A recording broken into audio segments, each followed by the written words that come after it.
that meeting that we first had with you guys. Yeah. And we were at the 3 Arts offices. Yep. And I remember this because I was like, Lemmy and I, and maybe you've come to realize it, but Lemmy and I were a little bit more insecure about our knowledge about how to make a TV show because we hadn't done it before. Right. And I remember I kept in the meeting, we would have conversation. I would keep saying things like, well, I don't know, because we only make movies. I don't know, because we only make movies. Right. I kept saying that. And what I was trying to say was, I don't know anything about TV. Right. But then your partner, Sievert, he threw that back in my face. At one point, he said something, he said, but I don't know, because I only make TV, Oh, my God. That's the funniest fucking thing. I thought it was so fucking funny. Oh, thank God he didn't tank the meeting. You're listening to Screenwriters Need to Hear This with Michael Jamin.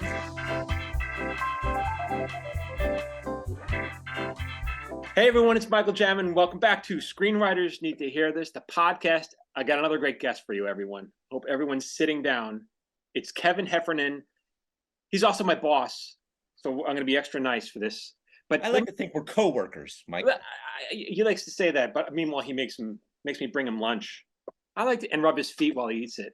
But then you get somebody younger to bring you lunch right? Isn't that the way it works? And rub my feet, yes. Right. Just kick it down the line. Kevin, let me give you a proper introduction for those who've never ever heard of you. First of all, he's the star and showrunner of Tacoma FD. We're in season 4. We just finished season 4 right now. But also, you may know him from a million movies: Super Trooper, Super Trooper 2, Club Dread, Slammin' Salmon, Beerfest, Quasi. He's one of the founding members of Broken Lizard, which is a comedy troupe, and he's also an actor. Everyone, please welcome to the show, Kevin Heffernan. Round of applause. Can I applaud? You should definitely applaud. Dude, thank you so much. I have to say, and I've said this to you many times publicly, but I got to say it to everyone who's listening. I always give you and Lemmy so much credit for what you guys have done, because like the way I see my career, I feel like, I guess I'm like a Hollywood insider in the sense that I got hired by someone to be on a show, and then I rose up the ranks. And then about halfway through my career, I noticed I was no longer working for Hollywood insiders. I was working for basically Hollywood outsiders, people who made their own career and made themselves so desirable that Hollywood came to them and said, hey, will you do stuff for us? And that's what I feel like you guys have done. Well, it's a little bit like, I guess that's part of the in front of the camera thing that gives you a little extra allure, I guess. I don't know, or a way to get it made. I think so. But when you started when you guys did your first Broken Lizard movie, you were just, you guys did it on your own. Yes. Yeah. I mean, talk about that. How did you make that happen? You guys were just nobodies. Yeah. I mean, well, we were, a group that was, I guess we were kind of self-contained. A lot of people, they get out of school, whatever it is, and they kind of join some other entity, whether it's, some performance thing like the Groundlings, or they go to a film school or whatever it is. And we just did it ourselves. We had we had more at the time. It was like 8 or 9 folks. And then after we graduated from Colgate University, we went to New York and we started doing live shows and just doing everything soup to nuts. We did the acting and the directing, the producing, the editing, and the writing. And that's how kind of we cut our teeth in order to, and then it was just kind of like, hey, let's make some short films. Let's, where were you showing these films? Yeah. And then we would show the films during our live shows. So we would do, sketch shows, in New York City, in the Village or wherever. And we'd haul this like 800-pound, 32-inch TV into the room. And then we would just shoot these short videos. And they're essentially designed to show while we were able, gives a chance to change costumes and stuff. You know what I mean? It was a chance for us to have a costume change. And then we would start showing these videos. And then those were the things that always seemed to be really popular. And these were in like small venues. Like how big? How many seats? Yeah, I don't know, 80. And how would you get people to show up? Well, we went to Colgate, which is kind of a big drinking school, and so and a lot of people migrate. When it's in upstate New York, so they'll graduate and they'll move down to New York City. So there was this network of people from our school who were kind of big drinkers and young, and we just kind of put out the word, and all the friends would come. You'd get 50 people in the room. And I remember after the first weekend, the place, we were doing a place called the Duplex, which I think is still there. It's in like Sheridan Square or something like that, Christopher Street. And the show would end, and the guy who owned the club would walk in, and the table would be full of empty beer bottles, just full. And he'd be so happy, and he kept offering us more, gigs, more nights or whatever. And it was basically because our friends came and they drank beer and they had laughs. And were you splitting the door, or how were you charging? Yeah, we probably get some real shitty deal. We probably had some horrible deal. I mean, it was like we were begging for stage time around town. And these guys, let you start on a Monday night, or whatever shitty time is, or Monday at 10 o'clock or whatever, and you do the show, and we'd get our friends to come, and then it was Wednesday night, and then it was Friday night, and then it's hey, you're doing the whole weekend, and it kind of grew that way. But and we learned to write sketches when we were doing that, and then did you kind of learn in college though, when you were writing sketches in college though?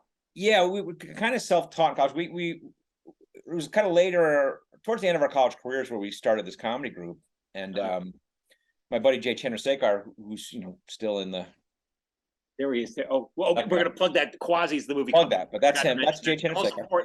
That's the most important one. I've left that one out. Yeah, but that's him. And then he had some background in Chicago at the IO and Second City and things like that, doing improv, and always wanted to do a show at Colgate. And so he had gotten the opportunity through some student theater group. There was a guy who was like, hey, why don't you put up a show? And he was like, I don't want to do it. I don't want to do it. And then ultimately, I think they gave him like $500. And he decided to put together a group of people. And he and I were very close friends. And he knew that I was interested in something like that. And so we put together this group of folks. And it was probably like 15 people at that point in time. And just started this comedy group, and we didn't know how to do improv, we didn't know how to write sketches, we didn't know any of that stuff, and it was just Jay took one class basically, and he's like, I'll teach you guys how to do. Well, he didn't. He wasn't even a teacher, like he did. Yeah, like he did a summer, like so he goes, "This is how you do it, guys." Yeah, and he's like, "Yeah, I'll try this," and we were miserable. I mean, we were horrible. But the thing in college is, and you probably had the same thing, is like, I think a lot of comedy is you get to laugh out of shared experience, right? So the audience knows, hey, I know that happened to me, that's why they laugh, right? So at college, it's a very insular world that you can do that. So you can make fun of that professor and that security guard and that, fraternity, sorority, whatever it is. And that's the thing that you learn to write and that everyone laughs at. And so that's how we started, where you'd make fun of people on campus and people love it. And then in that way you learn how to write and do characters and whatever. And, whatever, we were all fans of Saturday Night Live and Monty Python and whatever. And I think, the idea was, let's just try to do that. And it was very simple because it's like giving a wedding toast, it's like, everyone's on your side. Right. Everyone wants to laugh together at the same thing. And, we started doing these shows there, and they were just super popular because there was nothing like it there. And people were happy to see us make fun of, that professor or that. But then at some point, though, you had to branch out to a larger audience, though. Well, that's the terrifying thing is we moved to New York City afterwards and realized you couldn't make fun of the dean or the professor or whatever. You had to figure out what the things are that more people would laugh at. And I think, that's a little of a learning curve, but we did that. And then you just start writing sketches and we started making these videos. But then how do you make this jump from, selling tickets to friends to selling tickets to strangers, basically?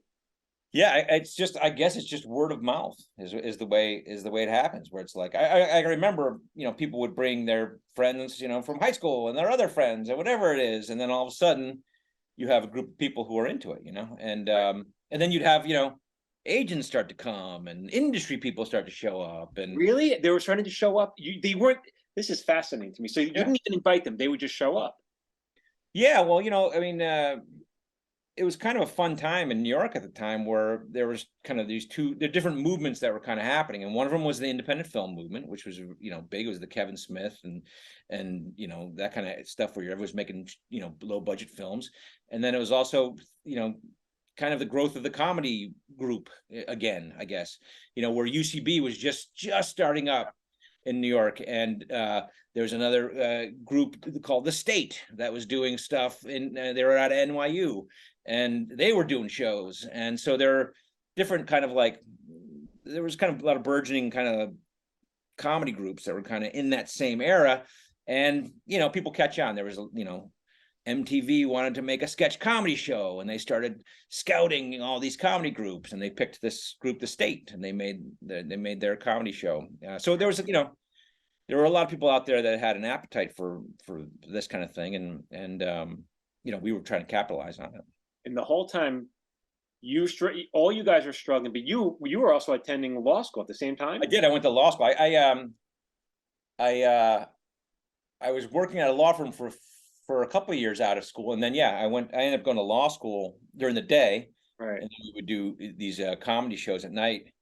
And they're very different worlds, but I remember one time we were taking a tour of the courthouse with my law school class, and somebody walked up to me who had seen the live show. And was like, "Hey, you're the comedian Kevin Heffernan." Da, da, da, da. Not that I was famous in any way, but this guy just happened to be in.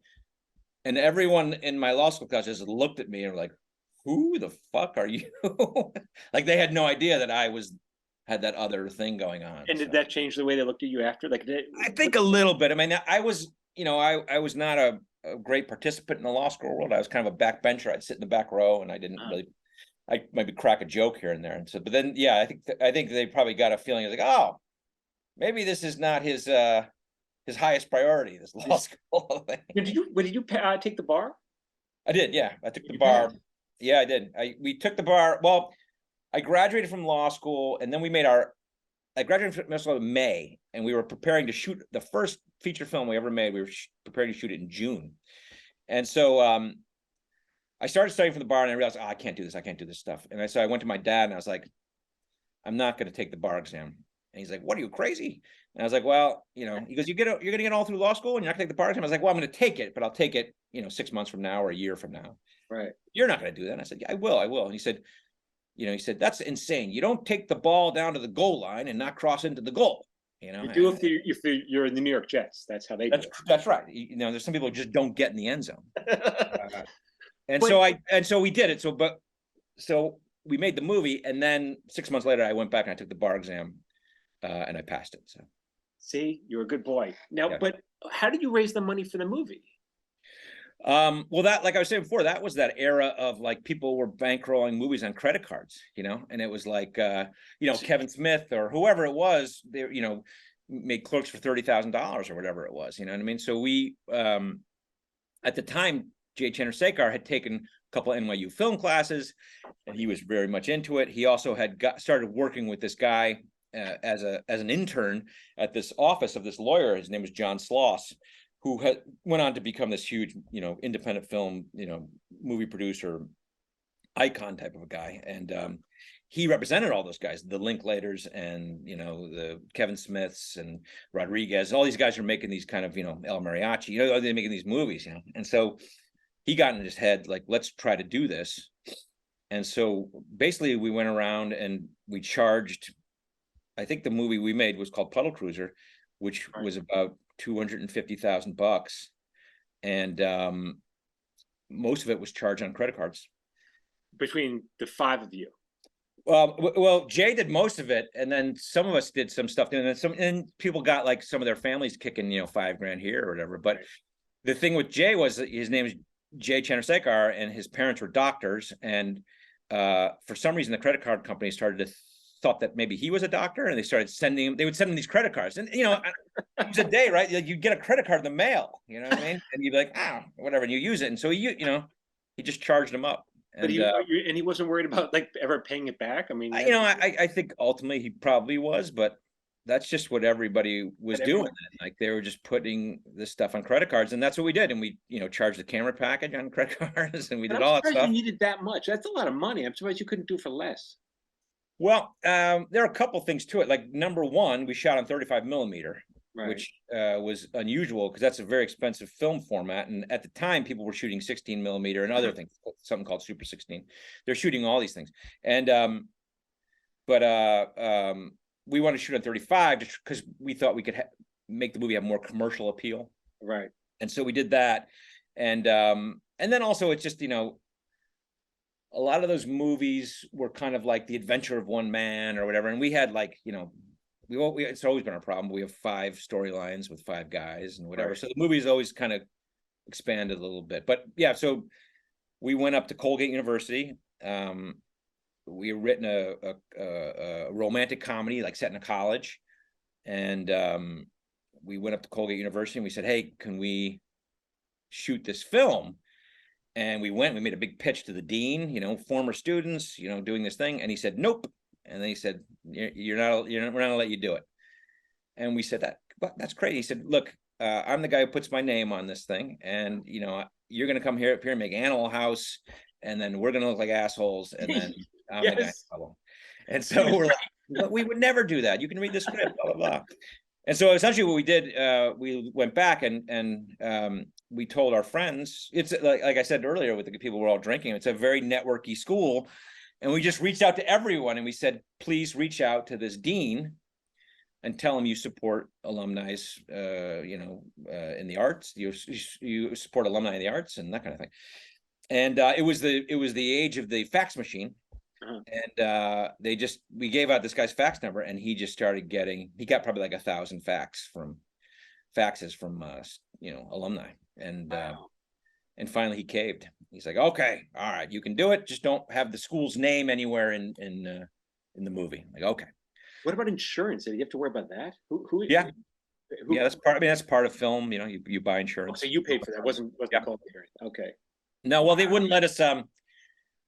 They were very adamant about us, using as little of their facility as possible. We were hoping they would give us a dorm for us to stay in. They wouldn't do that, and we couldn't house anybody on the campus or any of that kind of stuff. So, but it's just so scrappy of you guys. It really is. It's just no, it's totally scrappy, and I give Chandrasekhar a lot of credit for that. He was very much in that camp of like, let's go make a movie however we can, and we did, and we had no idea what we were doing, and we didn't know where to put the camera. We didn't know any of that stuff, and we had some professional crew folks that came that we hired, from New York City. And they came up there, and the DP and the grip and the gaffer were guys who were a little bit more experienced than we were, and right. and we just shot this thing, and then we didn't even know how to edit it. We've never edited a movie before, and you just learned as you did it, man. And we did. So what we did, then we came back. We were, and our buddy was a NYU film student. He would sneak us in at night to the NYU film department, and we would use the edit machines. And at the time, at the beginning, it was Steenbeck, so it was like literally the film. You would put the film and cut the film. You know what I mean, you don't do that anymore, but that was the end of that era. But we started cutting our films that way, and then we turned, on this particular movie called Puddle Cruiser, we moved over to computer editing, which was just starting then. So wow. See what and I want to talk about Quasi, which, by the way, so Quasi drops. This is your latest movie. It drops on 4/20 on Marijuana Day. Yeah. On Hulu, and everyone should go set your, whatever. It is, make sure you watch this movie. Marijuana Day. But I don't even know how much you changed, because I went to a screening of it. Was it a year ago? How long was that? It was it was March. It was March. Wow. Of 2022. And maybe was there maybe a couple hundred people who went to that? Yeah, we like to do that, to do the test screenings to see where the laughs are or whatever. And we've got about 200 folks. We did a screening room. We had a screening room at Warner Brothers, and then it went great. Everyone was laughing. Everyone. So I'm I don't even know how much. Which is terrifying, because that the movie, and you saw that version, that was like the 2-hour plus cut. Right. And that's when you just you throw it out there and just see what hits, what sticks, and a lot with that one. And then since that version you saw, we've been through some test screenings, we get notes from everybody, the studio, all that kind of business, and we've whittled away another half an hour. Do you find it really took a half hour. Do you find you have more notes the bigger the budget, or no? No, I don't think so. I mean, there's more fear.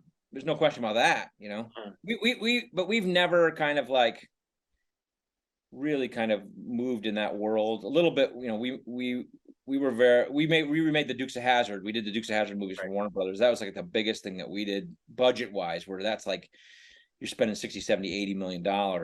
And then all the decisions become very precious and very much by committee.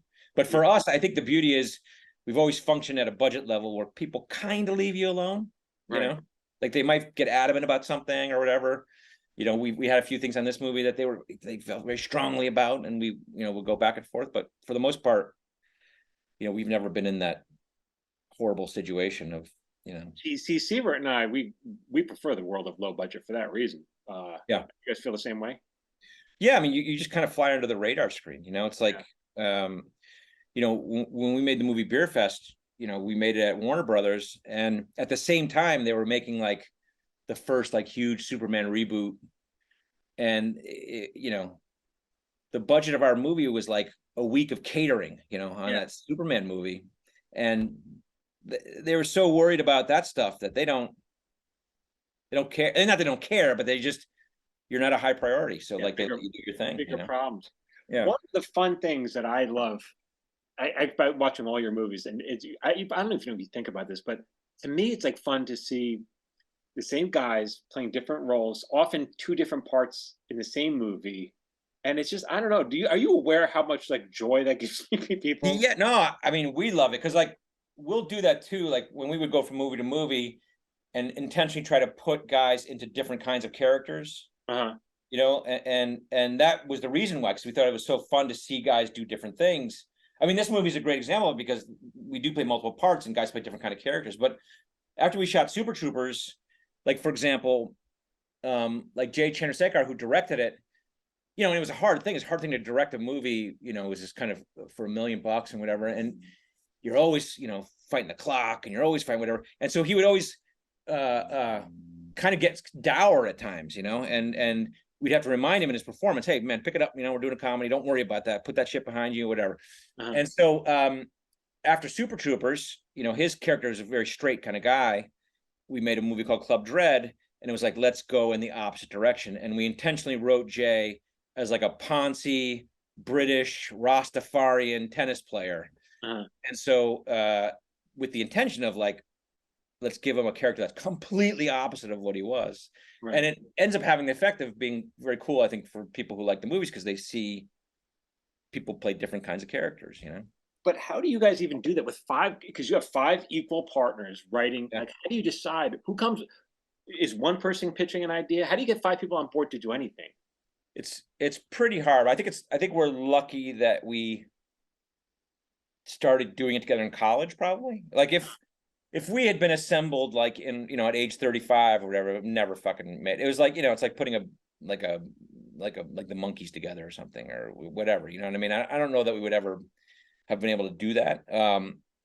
Because there's fights and whatever, but I think it's really always come out of making each other laugh. And if the rest of the guys laugh, then you're like, oh, okay, I think that's good. Right. I guess. And and it creates fights. From a casting point of view, we started getting into this practice, and we did it from Super Troopers on, where for the most part, we don't cast the movie when we're writing it, and we don't cast the movie till way later in the game, because you find out that if you know what the part you're playing, then you kind of start writing for yourself and your own part. But if you don't know, then you write for everybody, right? Oh, is that right? So yeah. And so we made a very conscious effort early on that we would push. Like there are sometimes now, like movie Quasi, Lemmy. We knew Lemmy was going to be the title character, but I think most of our movies, it's like we wait till later in the game after the script has gone through multiple drafts, and then we cast it. And then how do you decide who? I mean, what if I want to be the whatever? That happens too. I mean, I remember Super Troopers, we wrote multiple drafts. It was with many different companies and many different places, and we never really cast it. And then we decided we would sit down, and the 5 of us, we sat down at a table, and everyone read the different parts. And then it was a conversation. It's like, I think you're that guy, and luckily there was never a big fight. And then now it's like, like in the movie Quasi, there's a couple characters. And it was like, hey, I thought, Soder, you should be that guy, and Jay, you should be this guy. And they were like, no, I think he'd be much better at that guy, And they were right, So it was like, it's the mindset of what's doing best for the movie, which is nice, Right. And so we've never really gotten into those big fights, because we just cast it later, you know. Is there a procedure though when you guys do? Is there like a vote, or like how do you agree to settle shit? Yeah, I mean, I think like usually I guess it's the director who's kind of settles it, but no, it's just by decide who's the by director. democracy. Because you guys have also swapped. Sometimes you direct, sometimes Jay directs, and Yeah, I mean, I guess we've done like seven kind of proper Broken Lizard movies, and he's directed 5 of them. Yeah, and I've done 2 of them. now since you've done 2, I don't know why you do 2. Isn't it exhausting? I mean, it's exhausting. It's a full-time job being a director, but then to also act, it's twice as exhausting. Yeah, it is kind of exhausting, and the funny thing on this movie, I play 2 characters. We all play 2 characters, right? Mm. And there's some days where my 2 characters are having scenes with each other. Yeah, and like you're standing there, you're acting against yourself, and you're directing the thing, and it was just like you're like, what the like your head's gonna fucking explode. You're like, what am I doing here? And like the beauty of it is, we have these 5 guys, we have the support thing, and so Lemmy will be there, or Chandrasekhar will be there, and they'll be like, hey, you should look out for this or whatever. And there's a good support group where luckily you're not hanging out there alone. And you've directed many episodes of Tacoma FD. How much what do you think? What do you prefer? Writing, directing, acting? Do you have a preference? I don't know. I always think of it as like the seasons. It's like whenever it's winter, you want it to be summer, and whenever it's summer, you want it to be winter.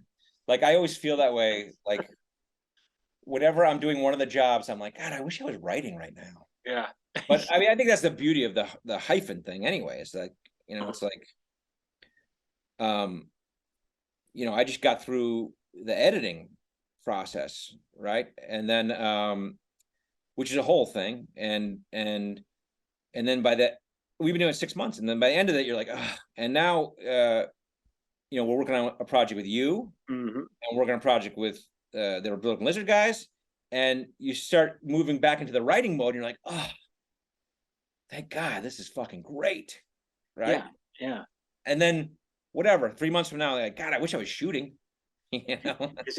Shooting is, especially being director, is exhausting. You got to be the first one there and the last one out. Yeah, and then you got to prepare for the next day. And you got to prepare. At least you should. Yeah.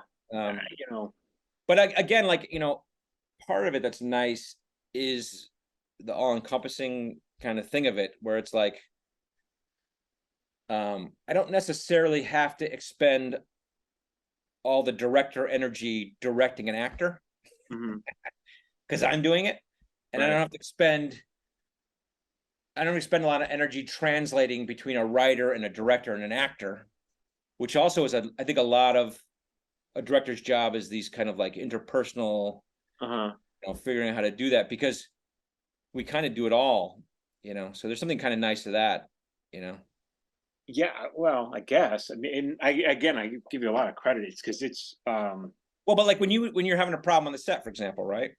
And then some scene's not working or whatever it is, and you're in the middle of it as the actor, writer, and the director, you just kind of carte blanche to try to fix it. You know what I mean? It's not like you have to bring a committee together to try to fix something, Right. There's something nice to that. Tacoma was pretty much your first, it was your first TV venture, but I know how it was. Yeah. I mean, it was the first one that went, the thing is that Lemmy and I, for many years, and this, I mean, for many years, we had been making TV shows or developing TV shows and selling scripts, and you can go there. I mean, I think we sold a different script, like something like 8 years in a row into the TV season. You know what I mean? Right. And they just don't go. They don't go for whatever reason. Like I remember one year we sold one to, I think it was NBC, and we were so excited about it. And then we found out that they bought 80 scripts. Oh, yes. And they're going to shoot 3 of them, right? Right. And what we found out was that these networks, a lot of times, will just kind of preemptively buy scripts, in order to be able to control the market, and it doesn't cost them a lot just to have a bunch of things, options. Yeah. And then you're like, oh fuck. So I think as time went on, we were trying to figure out like how do you get to the next step? Like, how do you write the TV script that they're going to shoot? Yeah. You know, what did you figure out? I mean, well, it's partly who you do business with. So like when we pitched Tacoma, we pitched everybody. We pitched the big networks and the little networks, and the one that they were the most excited about and the most that you got the vibe that they're going to shoot this thing was TruTV. Right. And we could have sold it to Fox or whoever it is, but we knew that those people were going to shoot it. And that's the battle. They told you that? I mean, or essentially, I mean, it's like you can also know, like you can just say you can find out how many they buy, right, and out of those, how many they shoot, and out of those, how many get on the air. And somebody like True, who's a smaller network, they can't go out and buy 80 scripts. You know what I mean? So what they do is they'll buy 3 scripts, and that you have a damn good chance if it's 3 scripts.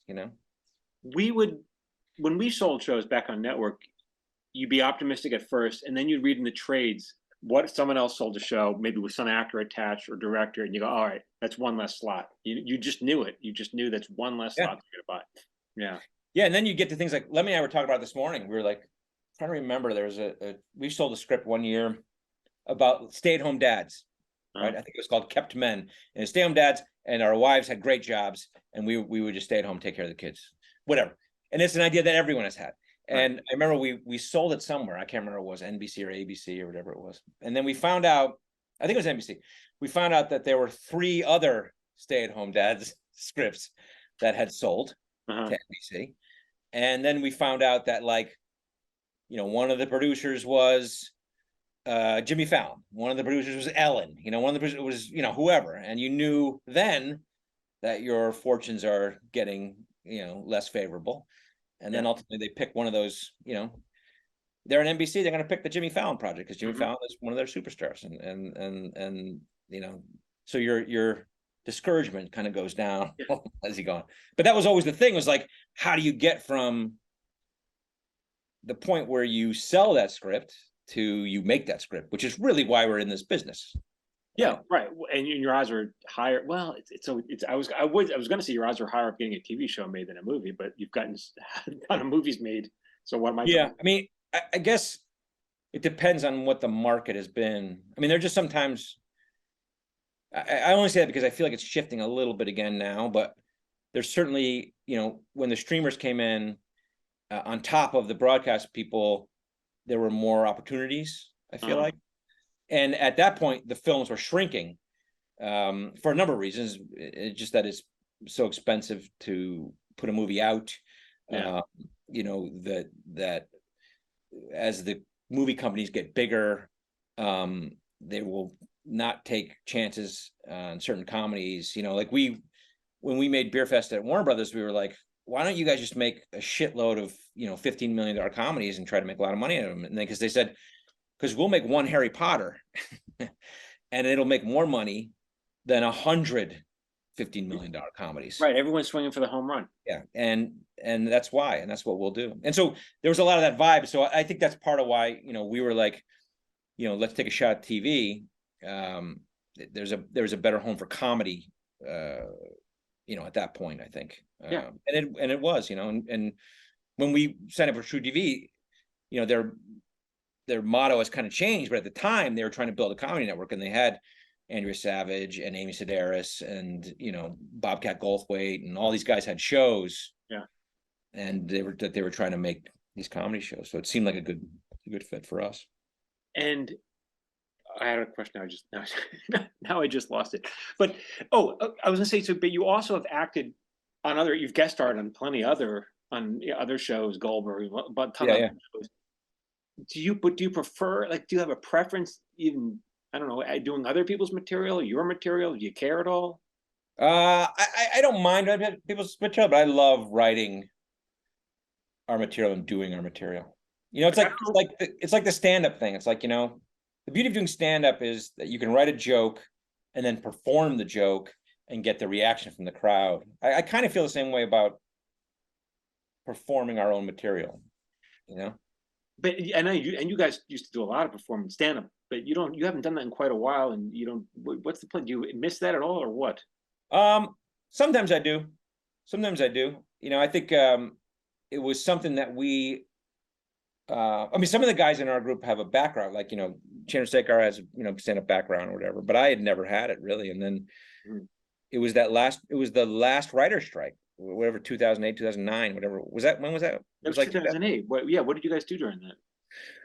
Well, we were, we had made our movie Slam and Salmon, and we had to make it independently because no studios were buying. And then, nobody's making any TV shows. We couldn't sell anything. We couldn't write anything. And so,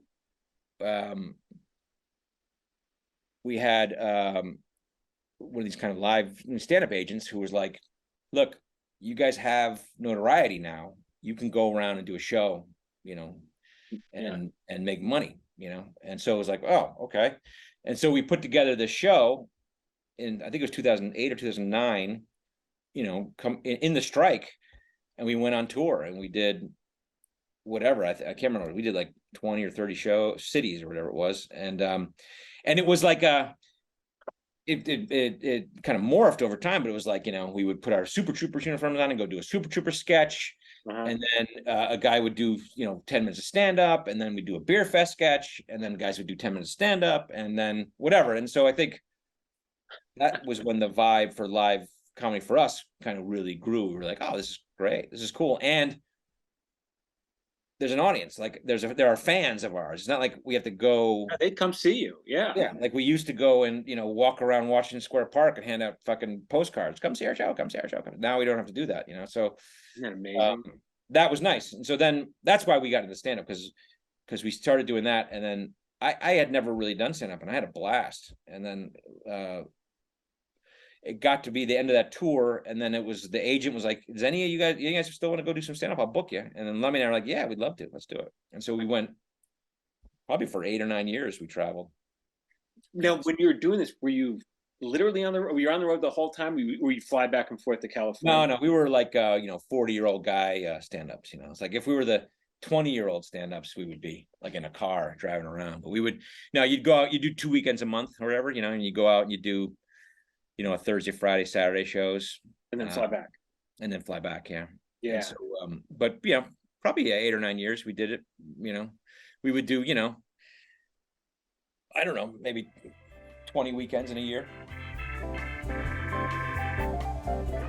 Hey, it's Michael Jamin. If you like my videos and you want me to email them to you for free, join my watch list. Every Friday, I send out my top 3 videos. These are for writers, actors, creative types. You can unsubscribe whenever you want. I'm not going to spam you, and it's absolutely free. Just go to michaeljamin.com/watchlist.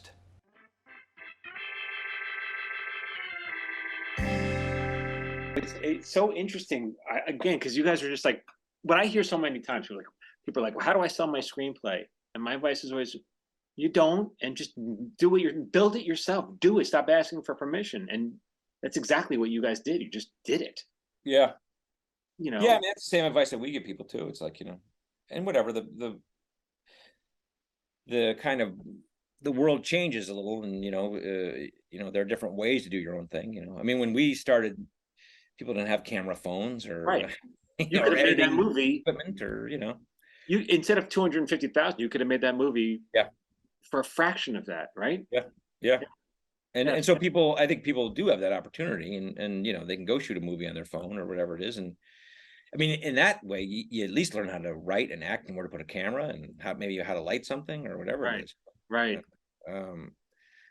But that's what we always say to people is do that, write your own stuff and go do it. Do you find, because I mean, I'm jumping around here, but you collaborate a lot, either with 5 or 4 other guys, or sometimes you work with Lemmy or with a writing staff. Is it, do you find that you don't really get to use your voice, that you're always, it's more collaborative? Do you miss, or do you crave doing something just with your own voice or anything? I don't know. I never thought about that. No, I don't think so. No. I like the collaboration thing. Right. I mean, whatever. We've worked together for 4 years now. I'm not super precious. I'm not like a dig my heels in guy. I don't think. Maybe I am. Maybe you'll tell me differently. But I think I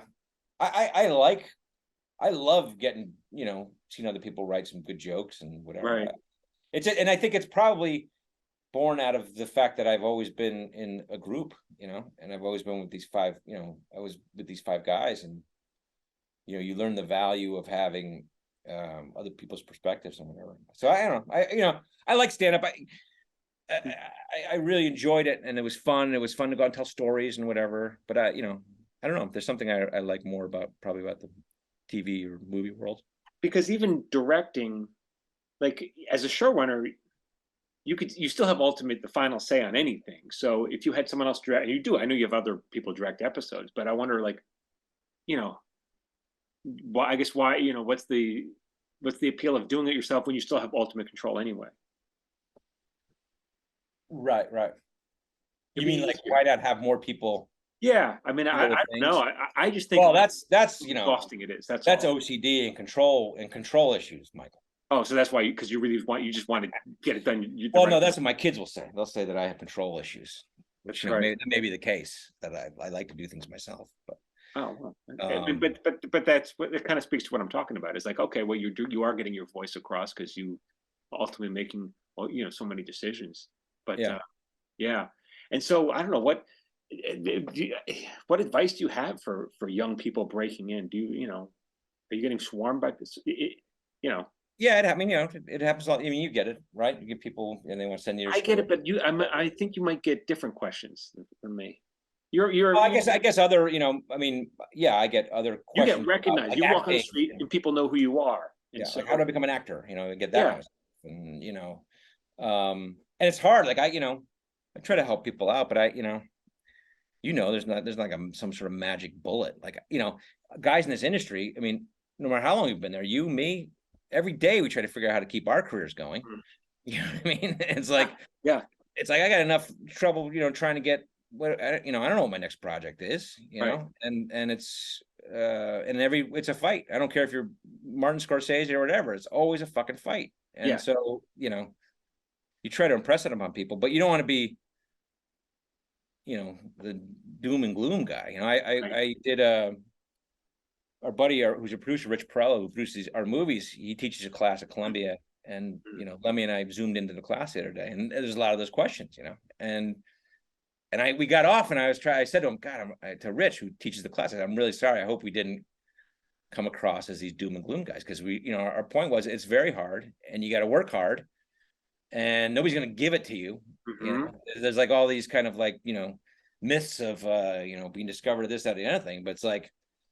We've been pushing the rock up the hill for many, many years, and it's just accumulation of relationships and experiences and whatever that kind of get you going that way. It's Sometimes people say to me, they want to send me scripts. I'm not the guy. I'm not the gatekeeper. I'm not the guy. I'm the same guy as you are. Trying to. You want me to do?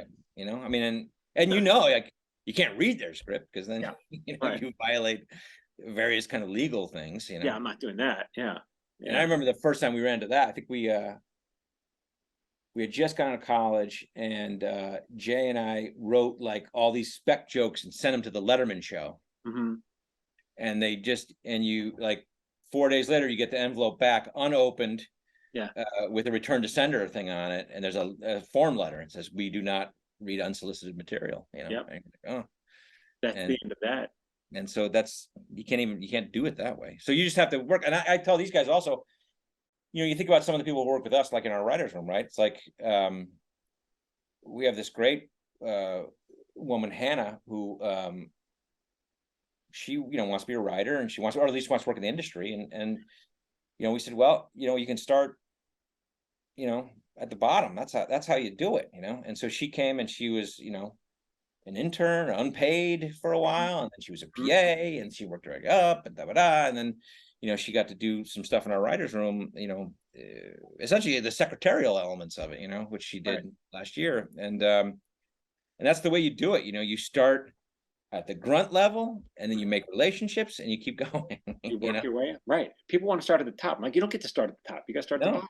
And you meet all the people on the way up. The guy who is my PR guy, my PR agent, who's a pretty reputable guy in the business now. He's like, I don't know if you remember, I met you, many years ago. And I was like, is that right? And he goes, yeah, I was an assistant on the desk of this producer that you guys are doing a project with. And you would come to the office and you'd say, like, oh, and he said, you're very nice to me. And I was like, oh, I'm glad to hear that. Yes. And now here's that guy. He's, this big PR guy who, very successful in the business, So it's just, there is no way that people are going to put their script in there and become this, the next Oscar winner until they work their. Right. People are going to think that you have listened to me talk on social media, and I know for a fact you haven't, because you're saying everything that I've already said, which is, okay. I told a story as well where I can't remember, we were going to pitch a show, and the person we're meeting with, the young executive, he goes, we've met before. And I'm like, oh no. I'm like, because I don't remember the guy. And I'm like, already I just tanked the meeting. And he goes, yeah, I worked on a desk and you were nice to me. And I'm like, oh, thank God. You got to be nice to people, because you got to be nice to people, because they're not going to stay in that desk forever. That's what I tell everyone. You want to know the key to Hollywood? Be nice to the assistants. Yes. Because they are the gatekeepers, and then ultimately they will move on to other jobs. So they can benefit you in many different ways. But if you're just a nice person. Yeah, I say that as well. Don't kiss my ass. Kiss the ass of the assistant. They're the ones that get in the door. Yeah, I'm not going to help you, but they might help. But then it's all, whatever. It's all relationships. I like you said, we'd never made a TV show before, and we relied on certain people like you to help us do that. So now you don't need us anymore. But don't. Well, I like to have you though. You like to have my little laptop. No, it's funny. I vividly remember that meeting that we first had with you guys. Yeah. And we were at the 3 Arts offices. Yep. And I remember this because I was like, Lemmy and I, and maybe you've come to realize it, but Lemmy and I were a little bit more insecure about our knowledge about how to make a TV show because we hadn't done it before. Right. And I remember I kept in the meeting, we would have conversation. I would keep saying things like, well, I don't know, because we only make movies. I don't know, because we only make movies. Right. I kept saying that. And what I was trying to say was, I don't know anything about TV. Right. But then your partner, Sievert, he threw that back in my face. At one point he said something, but I don't know, because I only make TV, Oh my God. That's the funniest fucking thing. I thought it was so fucking funny. Oh, thank God he didn't tank the meeting. No. I mean, I thought it was hysterical because that's exactly how it sounded. But we all knew what we were really saying to each other, what I mean? But it was good because he made a joke of it, and I thought that was very funny. I always remember that. I always think about that. Oh, that's so funny because he'd be embarrassed, I think, if you mentioned that. We had a meeting once. I don't want to say what it was, but it was on a Disney show, and we didn't want the job, but it was a job, and Sievert tanked him. He didn't mean to. He just kept on putting his foot. Well, it wasn't intentional tanking. Right. It was not intentional tanking. And actually, thank God he did, because after that we got. What did he do? Like, what did he do to tank it? Like, what was it? Was he just saying bad shit? Or? He was trying to be not. He was basically saying, "How do you know if this is funny?" Like, he's basically saying, "None of this is funny to me. How do you know if it's funny?" Okay. That's what was coming out, and it was just the funniest thing. And he was trying to cover up, and I was trying to help him dig out of this hole, and it was just getting worse. And afterwards, he felt terrible. He felt, because it's not what he was trying to do. He just felt terrible about it, but it worked out for the best. And you clearly did not get the job. We did not get the job. No one, only an idiot would have fired us after that job. But and I didn't make him feel bad. He felt terrible, but I was like, don't worry about it. This is not the job for us. See, you don't want it. Like, if they don't get, you don't want it. Yeah, it was very awkward. But we do that a lot in our careers, though. Like, I feel like there was certainly in that time period I talked about, where we were just selling, TV scripts. You think about, like, I just need to make some money. I need to do this. I need to go in to get this door and whatever. And then I don't know. I think that point in time where we started doing stand up and whatever, I was just like, fuck it, man. I can't. We had been hired so many times to write scripts for people, and it didn't go anywhere. That you're like, what the fuck? Who the fuck is this person giving me comedy notes? Mm-hmm. Finally, you're like, I don't want to do that anymore. Yeah. I just want to make a TV show. Yeah, and you get, it's actually, I think it's more I don't know. And I say this never having made a movie, but I don't know. It's like you get to shoot it, you write it, and then you shoot it, and then it's up in the air in a matter of months. And You could do work in film, not you guys, but most people work in film and never get anything shot. They can have a long career. I mean, but that's also the weird thing about movies too. And well, it's a little different with these movies now. This streaming stuff is just a little bit different. It is a little bit more in the TV world, but movies are kind of like, God, I don't want to sound like I'm shitting on it or whatever, but I love it. But there is like this thing with this buildup, and you work on this thing for years, and then it gets to that first weekend, and then that's it. Whether it's successful or not successful, you're done. It's all about opening weekend. Yeah, it's over. Like there's not like a. And I'm not saying that in a bad way. I'm just saying it's like kind of stepping off a cliff. You know what I mean? And then you're done. Like TV, the beauty of this, like Tacoma, 13 weeks in a row, you got some new story that's coming out. Right. And it can build. And it's a new thing.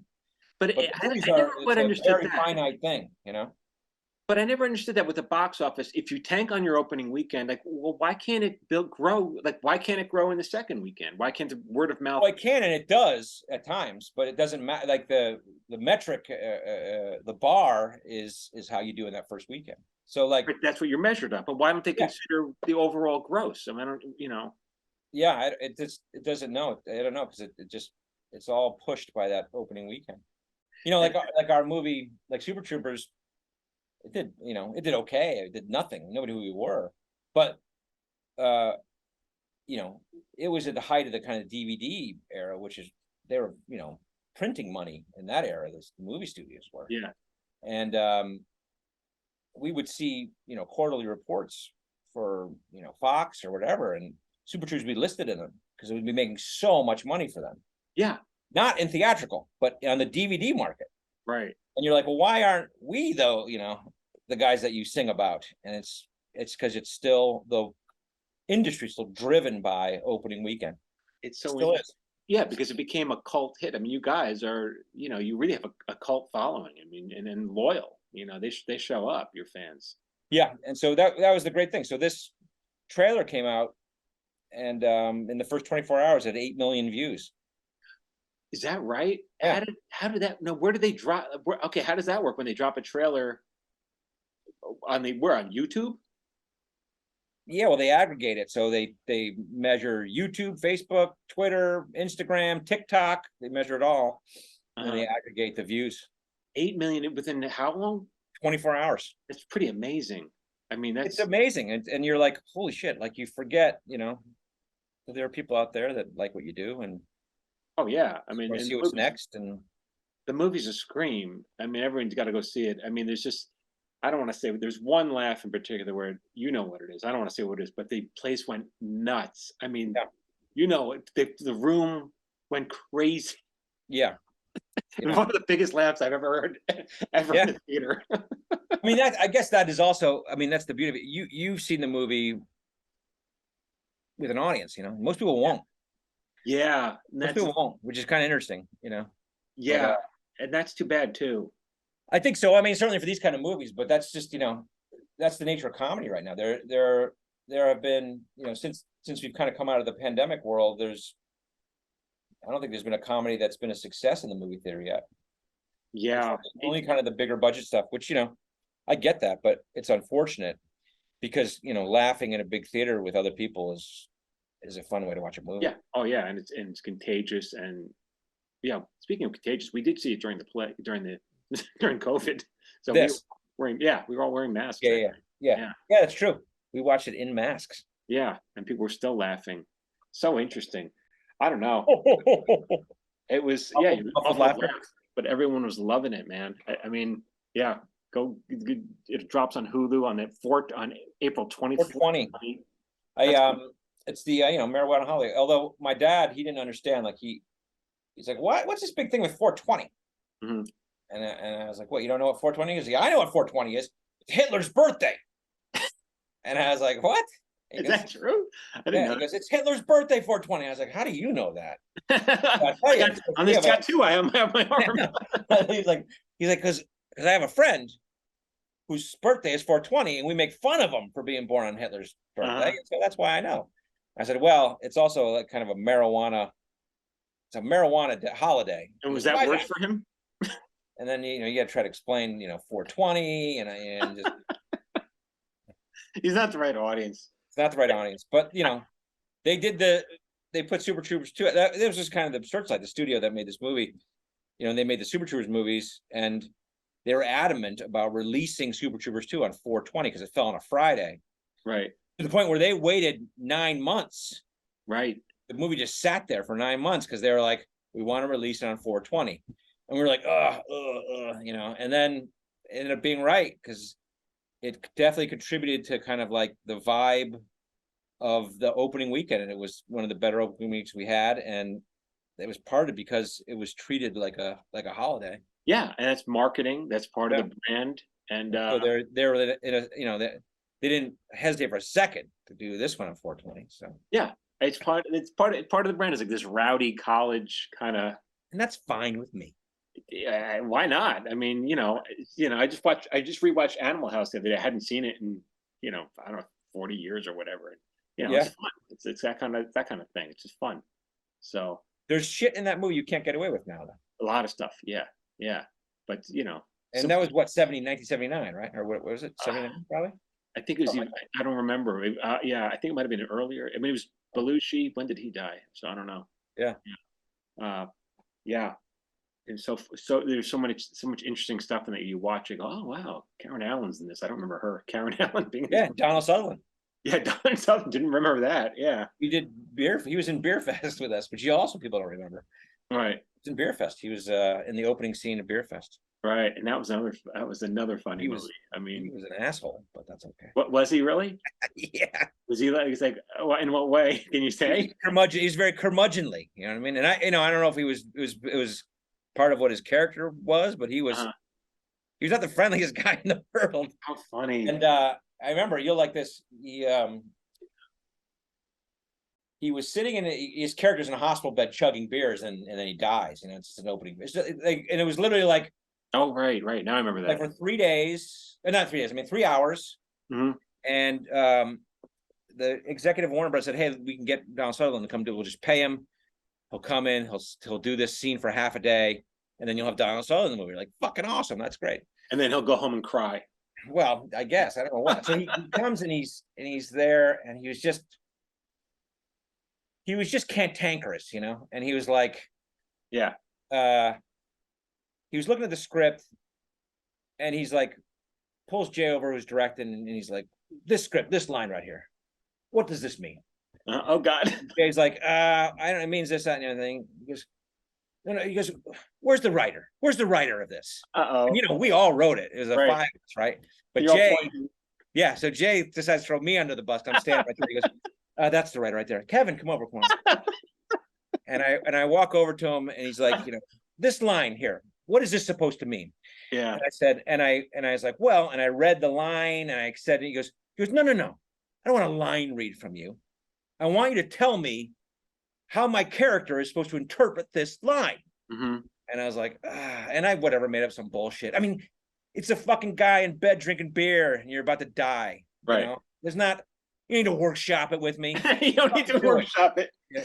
And so, but he was so cantankerous, and Stolansky, Eric Stolansky played his grandson, I guess it is, right? And so, Eric comes in and says, hey, Mr. Sutherland, I play your grandson in the thing. And he's like, oh, great. He couldn't have fucking cared. Right.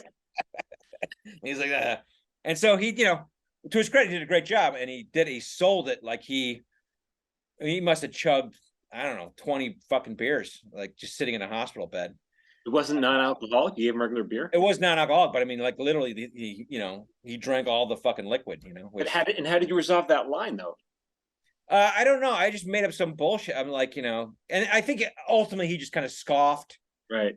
And realized he would have to work it out himself. On Just Shoot Me, George Segal, and George Segal was the sweetest man. He was really I did Goldberg's, a couple scenes on Goldberg. Oh, right. Yeah. So he's a sweet guy, and he had a problem with one scene. And he said to one of the writers, we're all on the stage, and he said to one of the writers, I was nominated for an Oscar. And the writer was Marsh McCall. He goes, yeah, it was a long time ago, George. Get in the dunking booth. And to George's credit, he thought that was hilarious. Just bring him down to earth a little bit. But he thought it was so funny. He was so sweet, but it was pretty funny to. Yeah. No, I you know, whatever. I make fun of. I mean, like, Donald Sutherland's great. I think he's a fucking great actor. I love him, but we didn't end up being best friends. Yeah, it's sometimes hard to meet your heroes. It's sometimes hard. They tell you not to do that. Sometimes. Yeah. Yeah. Now, before we wrap up, I have one more big question for you. What is it? I'm changing gears though. When you are hiring new writers, is it people want to know this? What do you guys look for in a script when you're reading? I think good jokes. Really, jokes. Yeah, because you know what? I think, you know, certainly on a writing staff for a TV thing, I feel like if you can write jokes, you can do a lot of things, and I feel like that's the best way also to get your voice, to feel what your voice is. You know what I mean? Because like people write bad, you know, they write jokes badly, right? Or they can write jokes well, or there's like, I feel like that's where you get that little bit of spark of individuality in those scripts. Okay. Right? Is when you see them make the attempt at, you know, whether good or bad, you know, it's like, here's the thing. Because so I mean, I think we look to see if the person can be a joke generator. Interesting. What we do. Because when, you know, and when we're in the room, I don't even know how you feel about this, but when I'm pitching Terry, the character you play, like I'm doing you, I'm imitating you. I'm imitating your voice. Same with me, I'm doing his mannerisms. Right. And how does that make you feel when I'm doing that to you? I think that's great. Like, Lemmy and I talk about how you guys are the best writers for Lemmy's character. Like, of everyone, even Lemmy himself. Uh-huh. Like when we read the Eddie Panizzi scripts that you guys have written, right, it's always the best jokes. But are you talking about, like, I guess I was talking about when you hire someone, right? That's what like when you hire someone and you get a script to read from them. That's what I'm talking about. See if they're but then I change gears on you because I don't know. Okay, yeah. But I think I love that. You know, I love when you guys write Eddie Panizzi. Because that's how you get the voice, you know. It's a voice, but like your Eddie Panizzi is slightly slimier. Yes. It's slightly, it's slightly dirtier.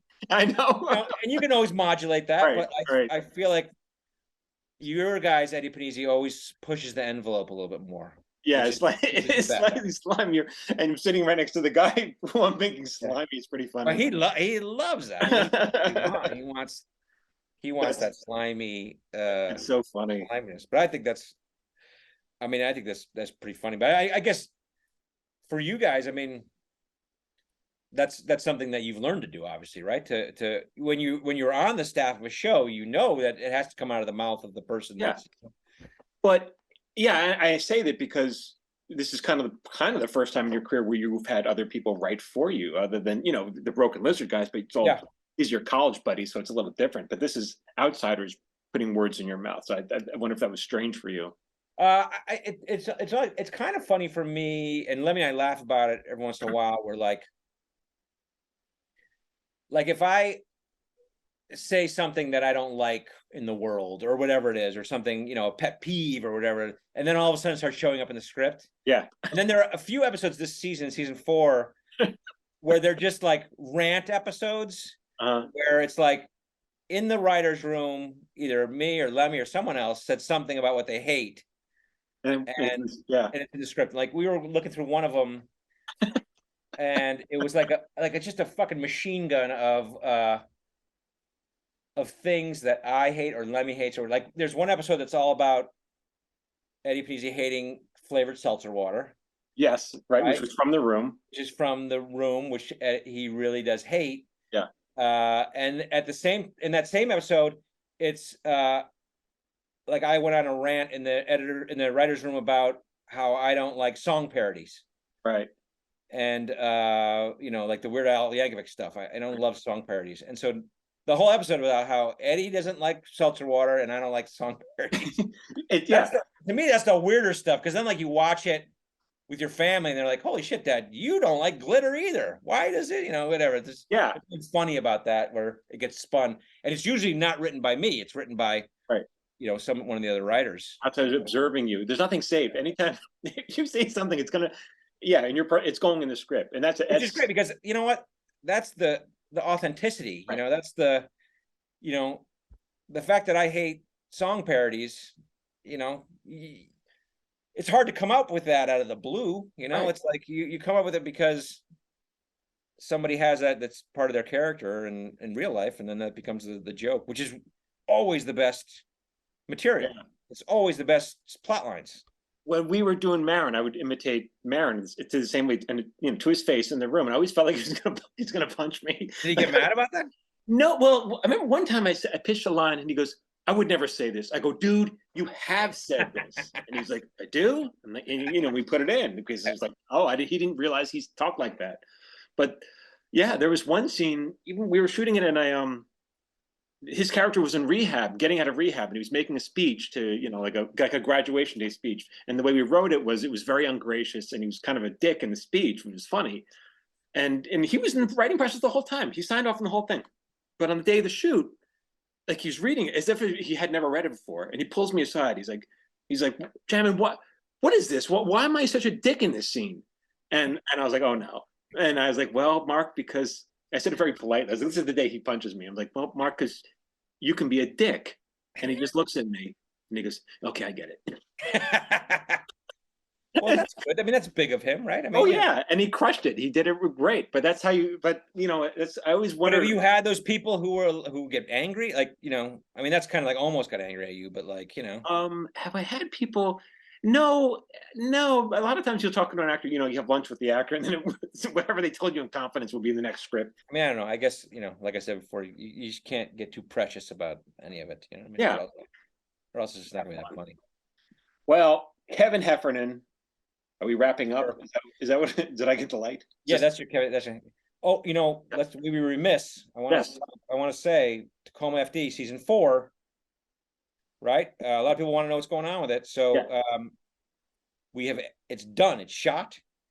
It's edited. I finished editing it like, 2 weeks ago. Yeah, and they're just finishing up some, I don't know, the last bullshit or whatever. But 13 episodes done.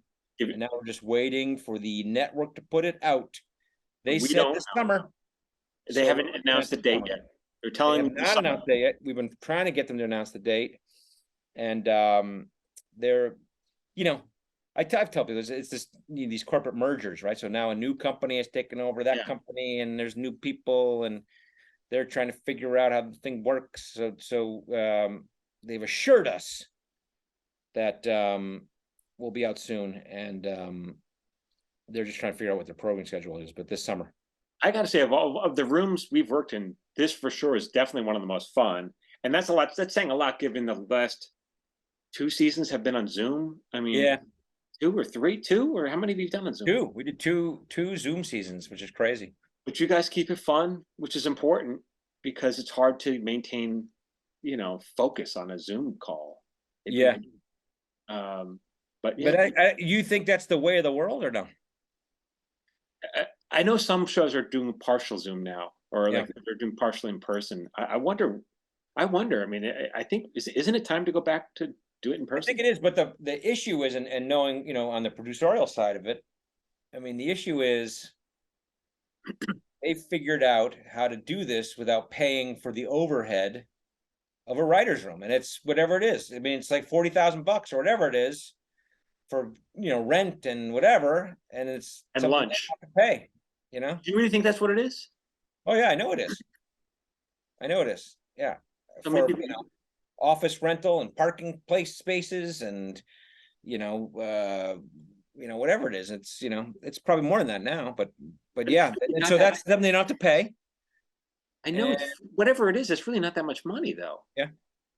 I mean, writers, we don't need much. We just had a table, a large table, and whiteboards. That's it. Yeah. Wow. That's what. But I mean, knowing that they, don't have to pay that amount of money, and they could, whatever, then it's going to be hard to get over that hump. I mean, I think at some point we will, or people will be like, look, if we get the better material this way or whatever. Wow, interesting. But it also has created this world where, and you've lived this, and I have not lived this, but the 2 a.m., in the writer's room thing. You know what I mean? Yeah, that's hard. And that doesn't exist anymore. I mean, as far, certainly not in our world, but I don't think that exists. I don't know. Yeah, that's a good question. I don't know. I have friends that are, I have to talk to friends who are still doing network shows. We haven't talked about that. Yeah. Because so few people are doing network shows anymore. So it's hard to give an I answer. know. Yeah. But I mean, I don't know if that people think that's a positive or negative that they don't have to be there at 2 a.m. Probably a positive. Oh, I think it's a positive. You don't get great work after dinner. I mean, you're tired, So I mean, I feel like we've tried to, in the seasons, just try to make time together and not. But even still, you guys have to. we do all that pre-production, and then the staff gets released basically, and then you guys are on your own for the most part. Yeah, and that means a lot of rewriting on your part. And I mean, the scripts are great. I mean, it's not. I don't remember a whole lot of rewriting. Once the staff was done. I mean, we'll rewrite stuff here and there and jokes, whatever. But it's I don't know. I feel like we get out of the writer's room and we've got 13 pretty good scripts. Right. You change stuff, you improv stuff too. I mean, there's this cast is great at that, and there's just tons. Yeah, you guys leave a lot of room for improv. Yeah. And so that's things might sometimes look different out of the writer's room. But Lemmy was telling me that he would, when he watches episodes, when you guys are improving so much, he sometimes says, "God, I wish we would just shut up. I got to watch all this stuff now." That's what it's like. It's like the takes become 9 minutes long because this riff happens and then it goes this way, and then you turn around and shoot the other one. You got to do it again. We were looking at this trailer, and it's a 2.5 minute trailer. I would say they try to hit 5 or 6 big jokes or whatever, and the majority of them are improv jokes. Oh, really? Trailer, yeah. So it's like you get a lot of good jokes that way. That's what happens when you put a comedy troupe in a movie. That's right. But also, the more seasons you do together with that cast in Tacoma, everyone's comfortable. How comfortable they are, and people who are not that experienced in that get better at it. Yeah, you guys have done a great job. It really, the Tacoma's a fun show. Quasi is a great movie. Everyone should watch that. Have a beer or on 420, whatever it is you need to do. Whatever you do, and enjoy it. And enjoy the hell. Well, you still have to watch season 4 of Tacoma. It came out great. It's the best season so far. Do you think so? Or are you just saying that? Well, I think just because everyone knows what they're doing better. You know what I mean? Yeah. But I mean, not just even from a writing point of view, just acting and directing and producing and whatever. Everyone does a better job. Yeah, I hope that we get another season. That's good. Let's do another one. Knock on wood. That's what I'll say. Knock on wood. Right, yeah, knock on wood. Kevin Heffernan. Sir. Give me a hug. Thank you so much. Pleasure. Thank you so much. Everyone run out. 420 on Hulu, Quasi. It's not gonna be a quasi hit. It's gonna be a major hit. Sure, it's gonna be a full hit. Full hit. All right, everyone. Thank you so much. Stay tuned for another episode. Thank you, Kevin, for joining. And then thank you, Mr. Jamin. Thank you, Mr. Jamin. Appreciate it. Don't go anywhere, Kevin. Let me sign off. All right, everyone. Thank you so much. Until next week. And keep listening, keep writing. Okay. This has been an episode of Screenwriters Need to Hear This with Michael Jamin and Phil Hudson. If you'd like to support this podcast, please consider subscribing, leaving a review, and sharing this podcast with someone who needs to hear today's subject. For free daily screenwriting tips, follow Michael on Instagram, Facebook, and TikTok at Michael Jamin Writer. You can follow me on Instagram, Facebook, and TikTok at Phil A. Hudson. This episode was produced by Phil Hudson and edited by Dallas Crane. Until next time, keep writing.